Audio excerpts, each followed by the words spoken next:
My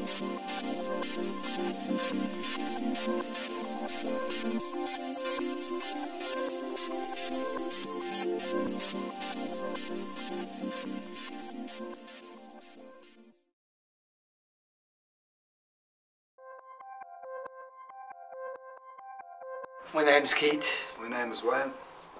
Patrick.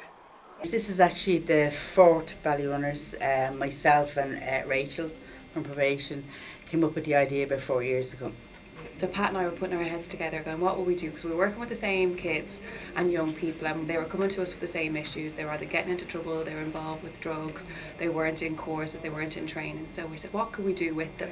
The course goes on for 3 days a week, 4 hours a day sometimes. We do drama in it, gardening, Football, gym, fitness. We've worked with the older ladies up in Burden Court to help them out. We've also worked with Moira around here in the garden. We've worked with Nicole and the dancing, and we've done drama with a guy called Emma. filming. It's a good thing to participate in. The President's Award for the Gashka, yeah, at the end of it. It's considered, you have to attend and make sure you're consistent and be fully committed to receive the award. Keeps our mind occupied, keeps us out of trouble. But they're great because they're willing to do things, you know, they're very open to suggestions to try this or try that. I've enjoyed everything, everything's been good, everything's been a different experience and it's all been good, things I never thought I'd do. I just liked everything I did. You know, be nervous about some things at the start, but once you start, they're grand. I've learned a lot about gardening, I've learned how to socialise among other people, I've learned to help other people. And the word has gone out about Ballyrunners. Ballyrunners has become, you know, quite a familiar name now around Ballymun. So The big thing to note with the Ballyrunners course is that the young people don't get paid for their participation. It's a 26-week programme, so it's a huge commitment. It's almost half their year, 3 days a week for about 3 to 4 hours. So this idea that young people won't get out there and do things for nothing is completely false. These young people are here day in, day out to give back to their community, to work on their personal development and to work on their social conscience by giving back to charities. I facilitate their gardening experience. So I took them 1 day a week for about 3 to 4 hours and we worked on a community project. Burn Court is a facility for older people and older residents and who are unable really to do gardening themselves. So they worked over a period of 6 to 8 weeks and completely renovated the garden. I love the gardening. I've done it all my life. The back courts in Burn Court were very, very poor. They were overgrown and with rubbish.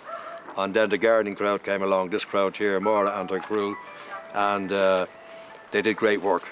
And it's a lovely garden now, it's a lovely place to have in the summer and walk around. And a day like gardening day, we meet up with neighbours and things like that, so we get to know each other.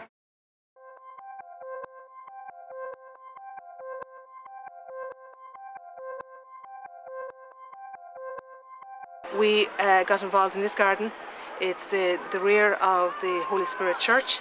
It was completely overgrown. With the age group of the women that comes to solace, the problem did come up that a lot of them wouldn't be able to bend on the ground and on their knees, and so we came up with the idea to put in the raised beds in order to help them be more comfortable while they're planting. It's a higher raised bed than normal, and that is again to facilitate the users of the site who are women over 50 who are engaging with the Solace project. 2 years ago you were involved in Burn Court with the Ballyrunners, and you worked for about 2 months in that garden, reclaiming the garden. And if you see it now this morning, this is 2 years on and it looks amazing. So if you think about that project and then just think about this one and what that's going to mean to the Solace women. In 2 years' time. Yeah, absolutely. It's allowing younger people to engage with older people and also to, I suppose, re-engage them in more productive activities. That's the whole role of GAP. It's about bringing people together, facilitating different organisations and getting different organisations to work together. The Ashing project is a project that was set up by Sister Milen, and I think it's about 18 years old now, and there's 5 Ashing projects in total in Ballymun, and they're after school programmes. They'd come straight from school and they'd have their dinner and then they would do homework, and then they have different activities planned for different days.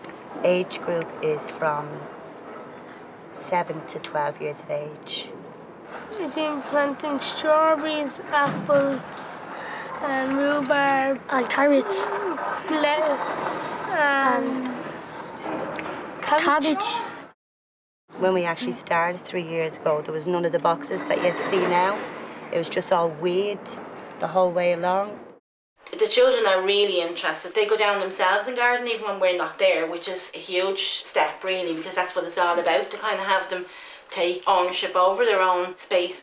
A lot of them would say to you, oh well, I don't have a garden, or I don't have a space for a bed. And so it was good this year to kind of show them you can plant vegetables in bags, in containers, in pots and window boxes. So they were able to take that kind of thing home. They're just eager to learn things and they want to be part of things. We are building this bench and it took us 5 or 4 days. And then today we just have to pour the hinges, and then we can pour shovels, we can pour spades, pour anything. We tried to get every one of them involved. Yeah. No, some of them would have near to phobias about things, wouldn't they? And after a few weeks they'll get dug in like everybody else. They will take part. Yeah. Somewhere or another. If it's just cutting the grass or brushing the pathway, they will do something like, Because there's a lot of hard work, it's not all nice. Well, they're fully planted, but we'll take them all up and then we'll eat them. Sometimes we have lettuce on our burgers. Can't wait till the spuds are done.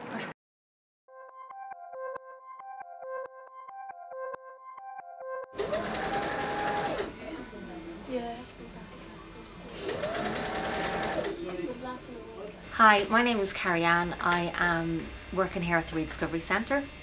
The Rediscover Fashion label here was set up in 2008. As the manager for the Rediscover Fashion label, I'd be responsible for looking after all the designs and the production. I'm a cabinet maker who specialises in antique restoration. It's been open since 2006. There are 8 men here on a community employment scheme. We take in donations of furniture from the public rather than the items going to landfill. We are deemed as a charity, so we rely on donations from the public. So we'd have an awful lot of people drop in bags of clothing to us and various forms of textiles. I teach the men how to repair them, how to refinish them, like varnishing, French polishing, painting. When you deconstruct garments, say, to reuse and redesign, you have extra steps involved because each piece has to be taken apart and that can be quite time consuming. You do try and use the same sort of materials as the item is made from, so you have to identify first what the item is actually made from. The benefit is to prevent textile waste being sent to landfill. It's a very rewarding job in the sense that you get pieces that come in very bad condition, and when they go out they're fit for use again for the public as well. So we all use the same ethos, using a waste stream and reusing that and producing new products. So we apply that to textiles, furniture, bikes, paint, and then we have business projects, research and education.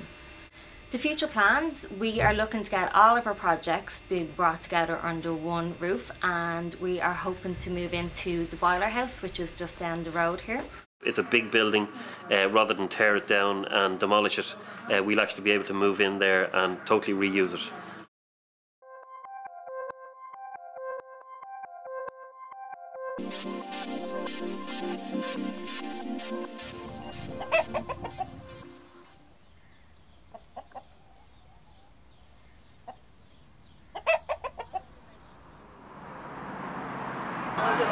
Myself and Maura started this garden up last year.